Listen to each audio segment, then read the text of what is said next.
How is it possible that anybody with any kind of sanity would consider the United States or Britain or the West in general to be in any kind of position to be punishing anyone for any illegalities? If we want to take a look at Iraq, there is at least 1 million, probably even close to 2 million dead. We invaded that country, destroyed it, created millions of orphans, millions of refugees, and never even so much as apologized for that. Let's go back to Vietnam, where we dropped 20 million bombs, more than all of World War II combined.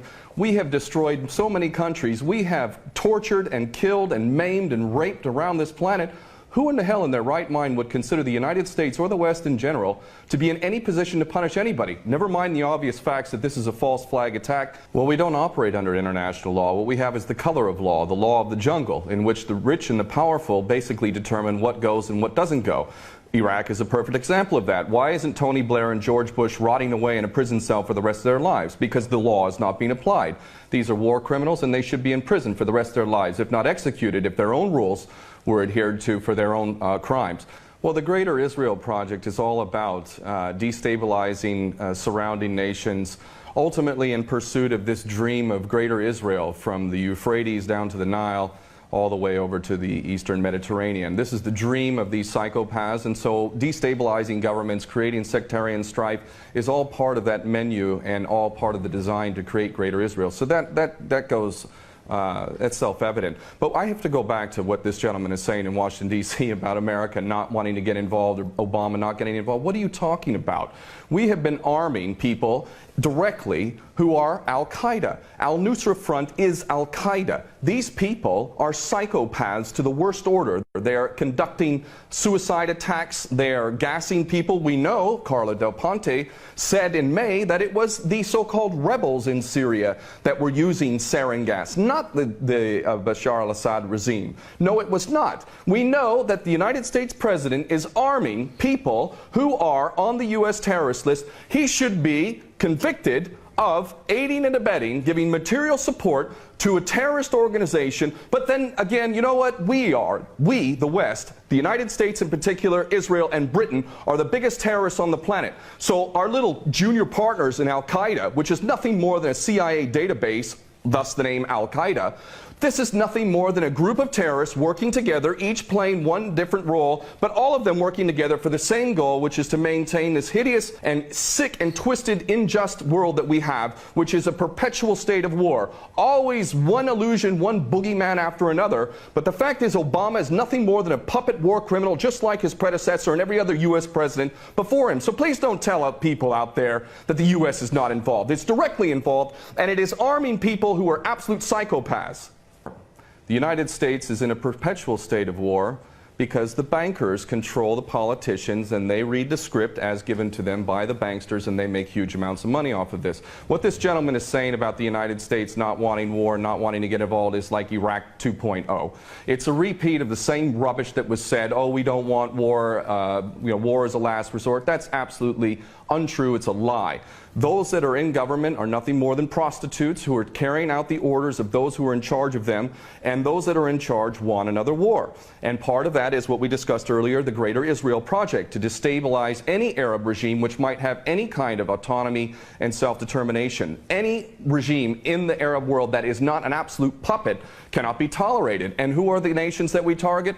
Those that are not puppets. We don't target those like the Saudi regime, which is the biggest human rights violator in that region. It's cutting off people's heads in public, cutting off hands. It is the most grotesque regime on the planet, and yet we give that regime weapons and it's no problem whatsoever. The duplicity and hypocrisy of the United States and the West can't even be measured. It is so enormous. And these mouthpieces, such as this gentleman in Washington, is only doing a disservice to himself and his country. And the fact is that American sons and daughters will get involved in this yet again, and these chicken hawks who are pretending to care about the Syrian people are going to be sacrificing not their own sons and daughters. I would like this man to send his sons and daughters and his grandchildren off to Syria when this turns into a greater conflict, because this is what we're flirting with, is a world war. A third world war. This is not a joke. We are flirting with a third world war on the basis that apparently we care so much about the Syrian people, just like we care so much about the Iraqi people and the Afghani people.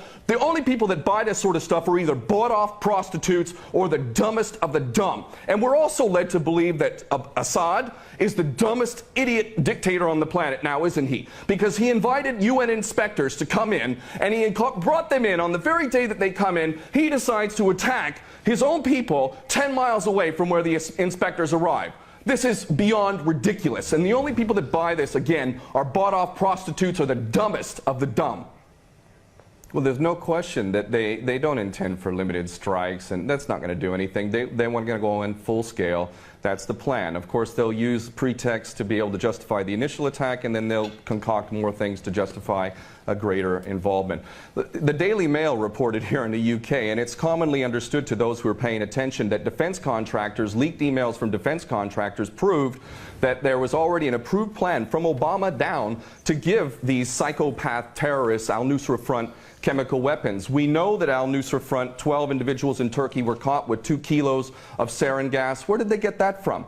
And this is, you know, clearly a false flag. We understand this to be true, and it's the only way that they could justify an attack at all. And I have to say, I'm happy that the gentleman in Washington mentioned Dempsey, General Dempsey of the Joint Chiefs, because I'll tell you what, more than anything else, it is the true American patriots, those who are sick and tired of having given up their life to basically serve the American dream, the American nation, the Constitution that they swore to uphold. It's those military men and women. It's you now. It's coming to you now. Are you a patriot or are you not? Are you going to let your nation descend even further into the chaos and corruption that has been so sick and so twisted that it's destroying American lives as well as the rest of the world, to the tune of 22 American servicemen a day who are committing suicide? Are you going to sacrifice more of your American sons and daughters for Israeli wars, for Zionist wars? Are you going to continue to do that because you are not a patriot? You are in fact aiding and abetting the terrorists you supposedly think you're fighting against.